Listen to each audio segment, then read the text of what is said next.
কাউকে মানসিক কষ্ট দিচ্ছেন, খুব যত্ন করে দিন যাতে কেউ টের না পায়। তবে নিজেকেও একটু তৈরি করে রাখবেন ভবিষ্যতের জন্য। যে কষ্টগুলো কাউকে দিচ্ছেন, দুনিয়াতে তার পুরোটা না হলেও মিনিমাম 1/3 ভোগ তো করেই যেতে হবে আপনাকে। গোলাকার এই পৃথিবীতে আপনার দেয়া কষ্টগুলো ঘুরে ফিরে কিন্তু আপনার কাছে একদিন না একদিন ফেরত আসবে।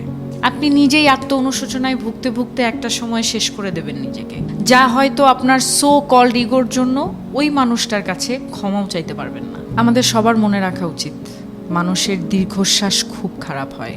সামনে এগোতে গেলে শেকলের মতো পা জড়িয়ে টেনে ধরে। ভালো থাকুক আমাদের চারপাশের মানুষগুলো।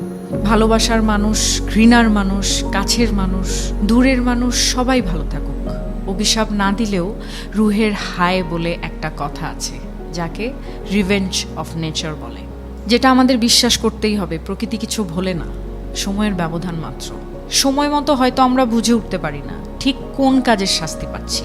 কাউকে কষ্ট দিয়ে, অপমান করে, কাউকে কাঁদিয়ে, কাউকে কথা দিয়ে বেমালুম ভুলে যাই আমরা। কিন্তু মনে রাখবেন, প্রকৃতি কখনো ভোলে না, প্রকৃতি ক্ষমা করে না।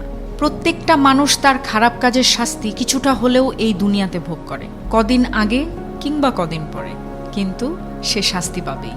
এমনকি এই মুহূর্তে আপনি যার সাথে ইচ্ছাকৃত অন্যায় করে নিজেকে জয়ী ভেবে বেশ ফুরফুরে মেজাজে আছেন, মনের আনন্দে ঘুরে বেড়াচ্ছেন, অপর পাশে সে হয়তো প্রতিবাদ করবে না, কিন্তু তার নীরবতা, কষ্ট থেকে আসা দীর্ঘশ্বাস আপনার সাথে বোঝাপড়াটা সঠিক সময়ে করে নেবে।